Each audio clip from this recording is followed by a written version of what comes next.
Well, good afternoon, everybody, and welcome to Spiritual Dessert. I'm Pastor Michael from The Current in Naples, Florida. The Current is a progressive, postmodern Christian spiritual community. We understand and do our best to accept every living being as a beloved child of God.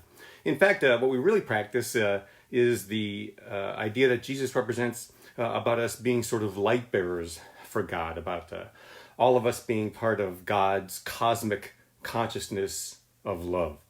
In fact, this past week, we were talking just about that sort of thing, about sort of what is the meaning of life. I mean, that's what religion is here for anyway, to help us sort of answer the big questions, right?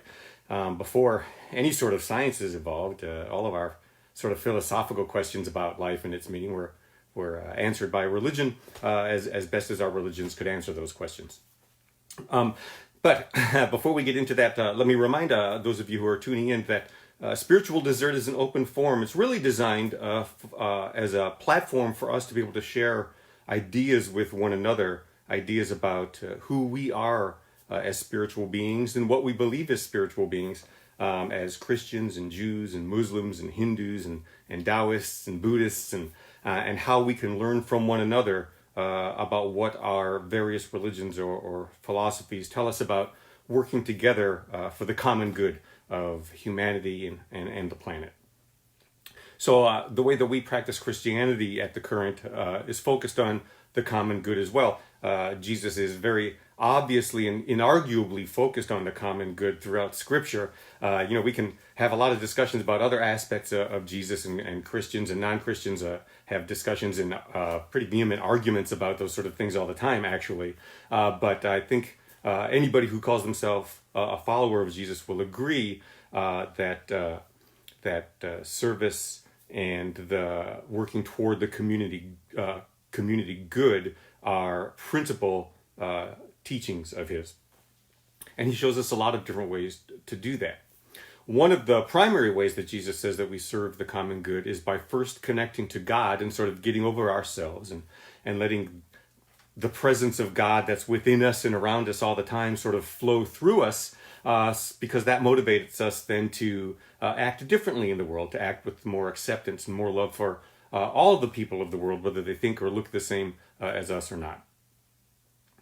So this is an ancient Jewish meditation, by the way, this question of why we're here and what the meaning of our life is.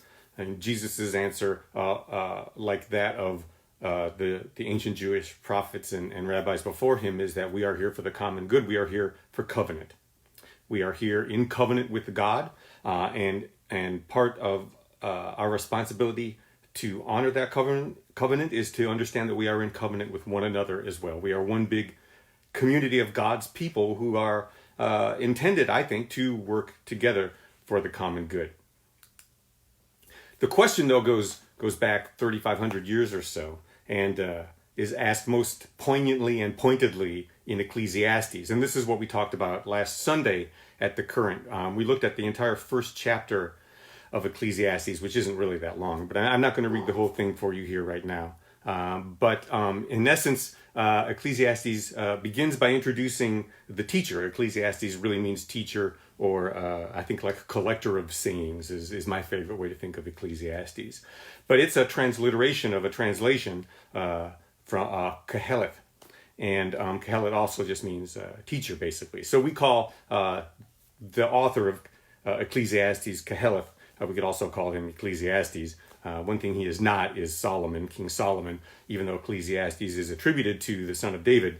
It's really for poetic license more than anything else. And really, the attribution doesn't even make sense, as you read through Ecclesiastes, it rails against the monarchy anyway. Anyhow, that's the context of this beautiful poetic piece of existential surrealism.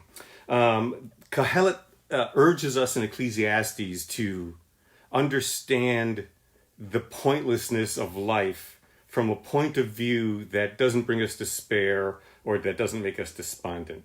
When Kohelet writes about all of the hard work under the sun being nothing more than chasing wind, about everything that we do in our lives basically being nothing more than dust in the wind, because once we're here and gone, the earth will continue, and the mark we've made will be insignificant. But Koheleth tells us this not so that we can be depressed or despondent about being human, or even feel insignificant or worthless. That's never really the message of anything in Scripture. Humans are never worthless. In fact, in Ecclesiastes, the message is that we should consider that our lives are so worthwhile that we are living in God's being and living as beings for God, that our life takes on meaning and worthiness when we understand that everything we're doing, everything we're making, everything we're giving away, every event, good, bad, or indifferent, is a God event, a God moment, that our lives have meaning because we exist. But that the things that we do in this material life, collecting wealth, or even poverty, all of these things are meaningless within the world itself. The meaning that they have comes from them being participatory events in the fabric of God, in the mind of God, in the oneness of God. Koheleth says that when we are doing everything for God, they would the old language would be living for the glory of God, or everything for the glorification of God. It's the same intention. There's just understanding that our lives are these cosmic gifts, and that every event of every life is an interaction with God. The events of our lives with God, and the events that we share with each other, they're all God events. And in that way, our lives are imbued with just astounding meaning. And all of our lives are imbued with this interconnected, compassionate meaning. We should start then, Jesus argues, to see each other as these worthwhile, God-imbued experiences, and therefore treat each other the way that our covenant relationship with God demands that we would treat God, with respect and with concern for all of God's people, especially those that the material society is leaving behind. So, in a nutshell, Ecclesiastes, especially the first chapter of it, is sort of a railing against empty, hollow, materialistic living, and instead asking us to refocus our lifestyle and our goals and our spiritual lives even on walking with God. Jesus would argue essentially the same thing in his lifetime as well, and exemplify walking with God, or at least come to exemplify what walking with God looks like, right? If we consider Jesus this perfectly divine yet also human being, then he's the perfect human, at least conceptually, and that's what walking with God looks like. This is a life that's lived in closeness with God. Now, this is not to imply, by the way, I don't think Ecclesiastes means to imply, nor does Jesus, that everybody should live by putting on nothing but a robe and carrying a bowl around and begging for alms.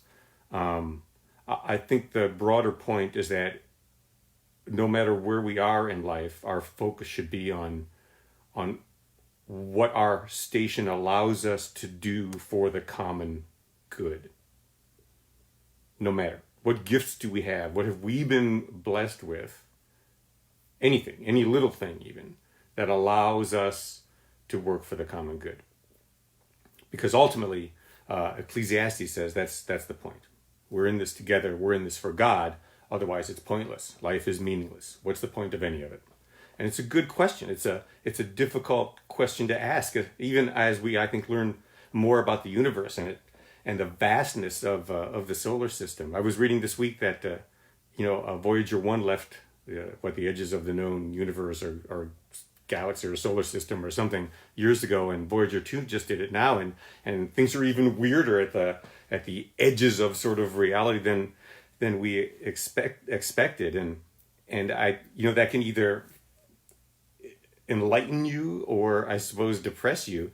But to me, I think it's amazing and astounding, and it helps me feel like even more interconnected with the very being of God. When I see these pictures from the outer depths of space, and when I understand what's starting to happen as our little exploratory satellites reach the fringes of what we can see and understand, it's astounding to me. And it implies this really, I think, incredible, invasive, pervasive consciousness that we might as well call God because we don't have a better name for it. Although I suppose the name God also has its own implications, both good and bad. But you all can comment about that in the boxes below. So I'd love to know what you think. What do you think about existence? Is there deep meaning to our existence, or is everything just pointless? I don't think so.